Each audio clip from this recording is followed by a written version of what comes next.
Hi guys, നമ്മൾ വിജയ് സേതുപതിയും ആൻഡ്രിയോ കശ്യപും അഭിനയിക്കുന്ന മഹാരാജ എന്ന് പറഞ്ഞ തമിഴ് സിനിമ കാണാൻ വേണ്ടി വന്നിരിക്കുന്നതാണ്. ടിക്കറ്റ് ഇവിടെ വന്നിട്ടാണ് ഞങ്ങൾ എടുത്തത്. സ്ക്രീൻ 3യിലാണ്. അനൂപ് ആദ്യമായിട്ടാണ് സ്ക്രീൻ 3യിൽ വരുന്നത് ഷെനൈസിൽ. എനിക്ക് ഇന്റീരിയേഴ്സ് ഇഷ്ടമാണ്, പക്ഷേ നമ്മുടെ ലേസർ ഇല്ലാത്തതിൻ്റെ ഒരു ചെറിയൊരു ക്ലാരിറ്റി കുറവ് എനിക്ക് എപ്പോഴും ഫീൽ ആവും. G1112 മഹാരാജ പേര് പോലെ തന്നെ കലക്കൻ എത്തുപടം. അവസാനത്തെ 20 മിനിറ്റ്സ് ഉണ്ടല്ലോ, എൻ്റെ പൊന്നോ. ഞാൻ ഇതുപോലൊരു മലയാള സിനിമയും വേറൊരു രാജ്യത്തെ വേറൊരു ഭാഷയുള്ള ഒരു സിനിമ ഞാൻ ഇതുപോലെ കണ്ടിട്ടുണ്ട്. ട്രോമറ്റൈസിങ് ആയിരുന്നു ലാസ്റ്റ് 20 മിനിറ്റ്സ് എന്ന് പറഞ്ഞു കഴിഞ്ഞാൽ. അതിനകത്ത് ആൻഡ്രിയോ കശ്യപും വിജയ് സേതുപതി ഒരു രക്ഷയില്ലാത്ത പെർഫോമൻസ് ആയിരുന്നു. ഒരു രക്ഷയില്ലാത്ത പെർഫോമൻസ്. ഈ സിനിമയുടെ ആ 20 മിനിറ്റ്സിലേക്ക് എത്തുന്ന വരെയുള്ള ഒരു പോക്കുണ്ട്. ഇൻട്രോ പഞ്ചും കിടുവാണ്. അതിലേക്കുള്ള പോക്ക്, ആ ഒഴുക്ക്, ആ ഗ്രാഫ് ഇങ്ങനെയാണ്. അത് ഈ സിനിമ തുടക്കം തൊട്ട് ഇങ്ങനെ ഒരു ഭയങ്കര thrilling, edge of the seat. ഇനി എന്താ സംഭവം, ഇതെന്താ സംഭവം, ഇയാളെന്താ ഇങ്ങനെ ബിഹേവ് ചെയ്യണത്, ഇതെന്താ നടക്കണത്, എന്തിനാണ് ഈ സാധനം അന്വേഷിച്ച് നടക്കണത്, എന്തിനാണ് പോലീസുകാരെ കൊണ്ട് ഈ സാധനം ചെയ്യുക, അങ്ങനെ കുറേ സംഭവങ്ങളുണ്ട്. പിന്നെ ഈ പടം ട്വിസ്റ്റോട് ട്വിസ്റ്റാണ്. ഒരൊറ്റ മനുഷ്യൻ്റെ സ്പോയിലർ കമൻ്റ് ആയിട്ടുള്ളത് ഇടുന്നവനെ ഞാൻ തൂക്കും. കാരണം അത്രയും അടിപൊളി ട്വിസ്റ്റുകൾ ഉള്ള ഒരു സിനിമയാണ്. ട്വിസ്റ്റ് എന്ന് പറഞ്ഞ രീതിയിൽ ട്വിസ്റ്റ് വരും. അടിപൊളി. അതും വെറുതെ ചുമ്മാ ട്വിസ്റ്റിന് വേണ്ടി ട്വിസ്റ്റ് ഉണ്ടാക്കിക്കണല്ല, പലക്ക സാധനമാണ്. Backed by great script and writing. സ്ക്രിപ്റ്റാണ് ഈ സിനിമയുടെ ഏറ്റവും വലിയ ഹൈലൈറ്റ്. അത് പിന്നെ ഇത്രയും നന്നായിട്ട് അഭിനയിക്കാൻ അറിയാവുന്ന ആക്ടേഴ്സിൻ്റെ കയ്യിൽ കിട്ടിയപ്പോഴേക്കും അതവർ വിളയാടി കളഞ്ഞു. ഇതിനകത്ത് പോലീസുകാരായിട്ട് അഭിനയിക്കുന്ന ഓരോ നടന്മാരും, അവരുടെ ഒന്നും പേരെനിക്ക് അറിയത്തില്ല, ഓരോരുത്തരും സൂപ്പർ പെർഫോമൻസ് ആണ്. ഈ പോലീസ് സ്റ്റേഷനിലെ കുറേ സംഭവങ്ങൾ അതൊക്കെ ഉണ്ട്. അതൊക്കെ ഇങ്ങനെ എവിടെയൊക്കെ ഒരു വെട്രിമാരൻ ടച്ചൊക്കെ വരുന്നുണ്ട് അവിടെ ഇവിടെയൊക്കെ. എനിക്കൊന്ന് ഈ വിജയ് സേതുപതി എന്നുള്ള നടൻ്റെ അഭിനയ സമ്പത്തും എക്സ്പീരിയൻസ് ഒക്കെ കൊണ്ട് എനിക്കൊന്ന് പുള്ളിയുടെ സൈഡിൽ നിന്ന് പുള്ളി കുറച്ച് ഇൻപുട്സ് കൊടുത്തിട്ടുണ്ടെന്ന് തോന്നുന്നുണ്ട്. എൻ്റെ പൊന്നെ ഒരു രക്ഷയില്ല. ഇതിൻ്റെ ഡയറക്ടറിൻ്റെ ആദ്യത്തെ സിനിമ ഞാൻ ഇതുവരെ കണ്ടിട്ടില്ല. അതെന്തായാലും തീർച്ചയായിട്ടും കാണും. കാരണം ഈ സിനിമ കണ്ടു കഴിഞ്ഞപ്പോൾ എനിക്ക് അത് കാണണം എന്നുള്ള ഒരു തോട്ട് വന്നു. കാരണം ഒരുപാട് പേര് ചർച്ച ചെയ്യപ്പെട്ട ഒരു സിനിമയായിരുന്നു ഈ ഡയറക്ടറിൻ്റെ ഫസ്റ്റ് പടം. എൻ്റെ പൊന്നെ ഇത് കിടിലനാണ്. ഇതൊരു രക്ഷയില്ല. വിജയ് സേതുപതി അത്രയും പെശകായിട്ട് ചെയ്തു വെച്ചിട്ടുണ്ട്. ആൻഡ്രിയോ കശ്യപ് ഒരു മികച്ച ഡയറക്ടറാണ്, എല്ലാവർക്കും അറിയാവുന്ന കാര്യമാണ്. പക്ഷെ പുള്ളിക്കാരൻ എന്നൊക്കെ വില്ലൻ റോൾ ചെയ്തിട്ടുണ്ടോ അന്നൊക്കെ പുള്ളി തകർത്തിട്ടുണ്ട്. എനിക്ക് നയൻതാരയുടെ മറ്റേ സിനിമയിലും എനിക്ക് ഭയങ്കരമായിട്ട് ഇഷ്ടപ്പെട്ടാണ് പുള്ളിയുടെ വില്ലൻ റോൾ. ഭയങ്കര അടിപൊളിയായിരുന്നു പുള്ളി. അപ്പോൾ ഈ മേഘാനോടികളിൽ എനിക്ക് ഭയങ്കര ഇഷ്ടപ്പെട്ടൊരു സിനിമയായിരുന്നു അത്. അതിനകത്ത് അതർ വേണ്ട ഒരുപാട് പേരുണ്ട്. ഇതിനകത്ത് ഇവർ മതിയാണ്. ഇവർ രണ്ടുപേരും പവർഫുൾ പെർഫോമൻസ്. പിന്നെ ഞാൻ പറഞ്ഞില്ലേ, ഇത് കുറച്ച് ട്വിസ്റ്റ്, കുറച്ച് സാധനങ്ങൾ, അതൊക്കെ ഗ്രേറ്റ് റൈറ്റിംഗ്, ബ്രില്യൻ റൈറ്റിംഗ് ആയതുകൊണ്ടാണ് അത് വർക്കൗട്ട് അയക്കുന്നത്. അത് അത്രയും വെൽ റിട്ടേൺ ആണ്. ഇതിനകത്ത് ഓരോ ക്യാരക്ടേഴ്സ് നമ്മളിങ്ങനെ ഒരു ഡിസ്റ്റിങ്റ്റീവ് സ്വഭാവങ്ങളൊക്കെ ഉണ്ട്. അതൊക്കെ നല്ല ഡീറ്റെയിൽ ആയിട്ട് കാണിച്ചിട്ടുണ്ട്. എനിക്ക് ഈ സിനിമ ഭയങ്കര എൻജോയബിൾ ആയിരുന്നു. പക്ഷെ എനിക്ക് ഈ സിനിമ കാണണം എന്ന് അതിയായ ഒരു തോന്നൽ, വൈകുന്നേരത്തെ കാണണം എന്നുള്ള ഒരു തോന്നൽ വന്നായിരുന്നു. പക്ഷെ അൺഫോർച്ചുനേറ്റ്ലി എനിക്ക് പറ്റിയൊരു ഷോ കിട്ടിയില്ല. അത് മാത്രമല്ല സ്ക്രീൻ 4-ലായിരുന്നു ഉണ്ടായിരുന്നത്. അപ്പോൾ എനിക്ക് ഈ സിനിമയാണെങ്കിൽ 4K തന്നെ കാണണം എന്നുള്ളൊരു ആഗ്രഹം കൊണ്ടാണ് ഞാൻ ഷെനൈസിൽ പോയത്. പിന്നെ മറ്റേ ടൈം ഒത്തു വന്നില്ല. ഇന്ന് ഞാൻ രാവിലെ കണ്ട സിനിമയ്ക്ക് ശേഷം എനിക്ക് ഒട്ടനെ കയറാൻ പറ്റില്ല. ഭക്ഷണമൊന്നും കഴിച്ചിട്ടില്ലായിരുന്നുകൊണ്ട് ഞാൻ ഭക്ഷണമൊക്കെ കഴിച്ച് എല്ലാം വന്നപ്പോഴേക്കും ലേറ്റ് ആയതുകൊണ്ട് എനിക്ക് എന്തായാലും ഷോ മിസ്സായി. പിന്നെ രാത്രി വരെ ഇരിക്കാനുള്ള ക്ഷമ ഉണ്ടായിരുന്നില്ല. എനിക്കിത് പെട്ടെന്ന് കാണണം എന്നുള്ളൊരു ആഗ്രഹം ഉണ്ടായിരുന്നു. കാരണം ഇതിൻ്റെ ട്രെയിലറും പോസ്റ്ററും കണ്ടപ്പോൾ തന്നെ ഞാൻ ആഗ്രഹിച്ചിരിക്കുന്നതായിരുന്നു കാണുന്നത്. കാരണം എവിടെയൊക്കെ ഒരു വെട്രിമാരൻ, ഒരു മാരി സെൽവരാജ് ടൈപ്പ് ഓഫ് ഒരു ടച്ച് ആ പോസ്റ്ററിലുണ്ടായിരുന്നു. പക്ഷേ ഈ പുള്ളിക്കാരൻ്റെ രീതിയിലാണ് ഈ സിനിമ ചെയ്തിരിക്കുന്നത്. എന്തായാലും അടിപൊളിയുടെ ബ്രില്യൻ്റ് എന്ന് പറഞ്ഞാൽ ബ്രില്യൻ്റ്. കുറച്ച് പേര് പറയണം എനിക്ക്, അതുകൊണ്ട് തന്നെ ഒരു മിനിറ്റ് ഞാൻ ഫോൺ എടുത്ത് ഡീറ്റെയിൽസ് എടുത്ത് വെച്ചിട്ട് സംസാരിക്കാം. അപ്പോൾ ഇവരുടെ പേര് കുറച്ച് വായിച്ചേ പറ്റുള്ളൂ. ഇവരുടെ തന്നെ യൂട്യൂബ് വീഡിയോയുടെ താഴെ കൊടുത്തിരിക്കുന്ന ക്രൂ എന്നുള്ള ഡിസ്ക്രിപ്ഷനിലാണ് വായിക്കുന്നത്. Written and directed by Nithilan Swaminathan. എൻ്റെ പൊന്നാളിയ കിടിലൻ ഡയറക്ഷൻ, വെൽ റിട്ടൺ. ഒരു ഡയറക്ടർ തന്നെ റൈറ്റിങ്ങും ഡയറക്ഷനും എഡിറ്റിങ്ങും ഒക്കെ ഒന്നിച്ച് ചെയ്യുമ്പോഴല്ല ഭയങ്കര ഒരു എഫക്റ്റ് അത് നൽകാറുണ്ട്. ഇതിനകത്ത് എഡിറ്റിംഗ് ചെയ്തിരിക്കുന്നത് വേറൊരാളാണ്, ഫിലോമിൻ രാജാണ്. വളരെ ഫേമസ് ആയിട്ടുള്ള എഡിറ്ററാണ്. ഡയലോഗ്സ് ഡയറക്ടർ തന്നെ എഴുതിയിട്ടുണ്ട്. രാമുരളി എന്ന് പറഞ്ഞ ആളുണ്ട്. പിന്നെ മ്യൂസിക് കമ്പോസർ, നല്ല രസമുള്ള കുറച്ച് മ്യൂസിക്കും കാര്യങ്ങളൊക്കെ ഉണ്ട്.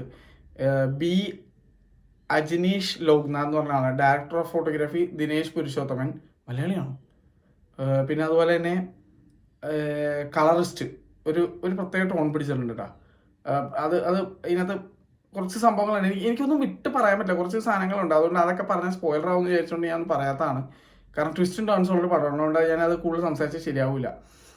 കളറിസ്റ്റ് സുരേഷ് രവി, പിന്നെ വേറെ ആരൊക്കെയാണ്? ഇത് മതി. ഇത് ബാക്കി എല്ലാവരും ഈ സിനിമയിൽ വർക്ക് ചെയ്തെങ്കിൽ എല്ലാവർക്കും നല്ലൊരു ഭാവി കാണുന്നുണ്ട് ഞാൻ എന്തായാലും. പിന്നെ അതുപോലെ കാസ്റ്റിൽ വിജയ് സേതുപതി കൂടാതെ ഭാരതിരാജ്, നമ്മുടെ സ്വന്തം ധനുഷിന്റെ അച്ഛൻ, അഭിരാമി, നമ്മുടെ മലയാളത്തിലൊക്കെ അഭിനയിച്ചിട്ടുള്ള അഭിരാമി, മമത ഒരു ചെറിയ റോളാണ്. പക്ഷേ മമതയ്ക്ക് അങ്ങനെ ഒരുപാട് പെർഫോം ചെയ്യാന്നുണ്ടായിരുന്നു. പക്ഷെ ചെയ്തിരിക്കുന്നത് വൃത്തിയായിട്ട് ചെയ്തിട്ടുണ്ട്. സിംഗംപുലി, അരുൾ ദോസ്, മുനിഷ്കാന്ത്, വിനോദ് സാഗർ, ബോയ്സ് മണികണ്ഠൻ, കൽക്കി, സഞ്ജന നമിദാസ് ആണെന്ന് തോന്നുന്നു ഇതിനകത്ത് കുട്ടിയായിട്ട് അഭിനയിച്ചിരിക്കുന്നത്. നല്ല ആക്ടിങ് ആയിരുന്നു. അത് എനിക്കൊന്നും പറയാൻ പറ്റില്ല. അതാണ് അങ്ങനത്തെ ഒരു സംഭവമാണ്. നല്ലപോലെ അഭിനയിച്ചിട്ടുണ്ട്, നല്ലപോലെ. വിജയ് സേതുപതി നിങ്ങൾക്ക് അറിയാം, ക്ലേ ആണ്. എന്ത് ടൈപ്പ് റോളും ചെയ്യും, എന്ത് സാധനം ചെയ്യും. അത് സ്പെഷ്യലി കുറച്ച് സീരിയസ് ആയിട്ടുള്ള, കുറച്ച് മെച്ചോർഡ് ആയിട്ടുള്ള ക്യാരക്ടർ എന്ന് പറയുമ്പോഴേക്കും വിജയ് സേതുപതി ബ്രില്യൻ്റ് ആണ്. ഇതിനകത്ത് കുറേ ഇമോഷൻസിലൂടെ വിജയ് സേതുപതി കടന്നു പോകുന്നുണ്ട്. അത് ഓരോ ആ ഗ്രാഫ്, ഒരു അണ്ടർപ്ലേ ചെയ്യേണ്ട അടുത്ത് അണ്ടർപ്ലേ ചെയ്യുന്ന, ഇന്നസെൻ്റ് ആയിട്ട് നിൽക്കേണ്ടത് ഇന്നസെൻ്റ് ആയിട്ടും, ആ ക്യാരക്ടർ ചേഞ്ച് വരുന്നിടത്ത് അതൊക്കെ കിട്ടില്ലാണ്. ഒന്നും പറയില്ല. ഞാൻ എന്തെങ്കിലും പറഞ്ഞാൽ സ്പോയിലർ ആവും. അതുകൊണ്ട് ഞാൻ കൂടുതലൊന്നും പറയാനുള്ള. എന്തായാലും നിങ്ങൾക്ക് ഈ ഒരു സിനിമയുടെ കാര്യത്തിൽ ഞാൻ പറയാലോ, നിങ്ങൾ ഈ സിനിമ തിയേറ്ററിൽ കണ്ടാൽ നിങ്ങൾ ഞെട്ടും. Especially last 20 minutes. കാരണം ഞാനും ഞെട്ടി, അനുഭവം ഞെട്ടി, ഞങ്ങൾ പൊന്നേന്നായി പോയി. കാരണം അത് മാത്രമല്ല, ഒരു വല്ലാത്തൊരു സിനിമയാണ്. എസ്പെഷ്യലി ലാസ്റ്റ് ആ ഒരു 20 minutes എന്ന് പറയുന്നത്. അത് ഇതിൻ്റെ കഥ അൺഫോൾഡ് ചെയ്ത് വരുമ്പോൾ നമ്മൾ ഫസ്റ്റ് കണ്ടതൊക്കെ എന്താടി ഇതെന്താണ് ഇപ്പം എന്നായി പോകും. കാരണം വെച്ചാൽ പടം ഇങ്ങനെ പടം നേരെ ഇങ്ങനെയൊക്കെയാവും, ഫുൾ വേറെ സാധനമായി മാറും. അതിങ്ങനെ നമ്മളിങ്ങനെ അത് ലോജിക്കലിയും ഭയങ്കര കറക്റ്റായിട്ട് പല കാര്യങ്ങളും ചെയ്തു വെച്ചിട്ടുണ്ട്. അത് മാത്രമല്ല, ഒരു പെർട്ടിക്കുലർ കുറച്ച് ക്യാമറ വർക്ക് ഉണ്ട്. അത് എനിക്ക് എടുത്ത് പറയണമെന്നുണ്ട്, പക്ഷെ സ്പോയിലർ ആണെന്നുണ്ട് പറയാനുള്ള. ഒരു പെർട്ടിക്കുലർ സാധനം, ഒരു പേഴ്സ്പെക്റ്റീവ്, ഓരോ ആൾക്കാരുടെ പേഴ്സ്പെക്റ്റീവ്, അവർ കാണുന്ന കാഴ്ചയുടെ ആംഗിളിൽ നിന്നും സംഭവം മാറുന്നത്. ഇപ്പോൾ ഒരു പെൺകുട്ടി ഇങ്ങനെ നിൽക്കുന്നു, ഒരു ആൺകുട്ടി ഇങ്ങനെ നിൽക്കുന്നു. അതിന് നമ്മൾ ഇങ്ങനെ കാണുമ്പോൾ ഒരു തോട്ടായും ചിലപ്പോൾ, പക്ഷേ ചിലപ്പോൾ ഇങ്ങനെ നിൽക്കുമ്പോഴേക്കും ഫേസ് ടു ഫേസ് നിൽക്കുമ്പോൾ ചിലപ്പോൾ നമുക്ക് അവർ ചുംബിക്കുകയാണെന്നൊക്കെ തോന്നിപ്പോയില്ല. അതുപോലത്തെ ഇതിനകത്ത് വേറൊരു സാധനമാണ്. ഞാനൊരു എക്സാമ്പിൾ പറഞ്ഞു എന്നേ ഉള്ളൂ. പക്ഷേ ആ ഒരു പർട്ടിക്കുലർ ആൾ കാണുന്ന പെർസ്പെക്റ്റീവിൻ്റെ ഒരു തെറ്റിദ്ധാരണ മൂലം വരുന്ന വലിയ പ്രശ്നങ്ങളൊക്കെ ഉണ്ട്. എൻ്റെ മുന്നേ അതൊക്കെ ക്യാമറയിൽ കാണിച്ചേക്കണതാണ്. അത് ഭയങ്കര കൺവിൻസിങ് ആയിട്ട് കാണിച്ചേക്കണം. അതുപോലെ ഒരു പർട്ടിക്കുലർ ഒരു സാധനം, ഒരു ഇൻസിഡൻറ്റ് കാണിക്കും. ആ ഇൻസിഡൻറ്റ് വേറൊരു വശം ലാസ്റ്റ് കാണിക്കും. എൻ്റെ പൊന്നോ, അപ്പോഴേക്കും നമ്മളെ കിളി പാറും. ഒരു കിഡിലെ സസ്പെൻസ് പരിപാടി. അതൊക്കെ വെൽ റിട്ടൺ. അത് ആ ഓരോ സീനും എങ്ങനെ എടുക്കണം, ക്യാമറ എവിടെ പ്ലേസ് ചെയ്യണം, എന്ത് മാത്രമാണ് ആദ്യം പ്രേക്ഷകൻ കാണേണ്ടത്, അതിനുശേഷം പിന്നീട് ഈ സ്റ്റോറി അൺഫോൾഡ് ചെയ്യുന്ന ലാസ്റ്റ് 20 minutes വേറെ എന്ത് ആംഗിൾ സെറ്റ് ചെയ്ത് അത് കാണണം എന്നൊക്കെ ഭയങ്കര ഡീറ്റെയിലിങ്ങിലാണ് ചെയ്തു വെച്ചിരിക്കുന്നത്.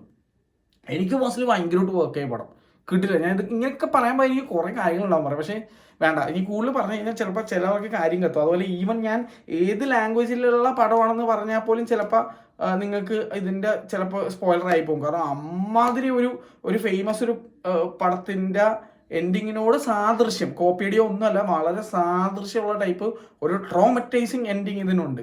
അപ്പം അത് ഏത് ലാംഗ്വേജിലുള്ള പടമെന്ന് പോലും ഞാൻ പറയത്തില്ല. അത് വൻ സ്പോയിലറായി പോകും. അത് ചിലപ്പോൾ ഒട്ടുമിക്ക എല്ലാവരും കണ്ടിട്ടുള്ള പടമായിരിക്കും. പറഞ്ഞു കഴിയുമ്പോഴേക്കും മനസ്സിലാവും.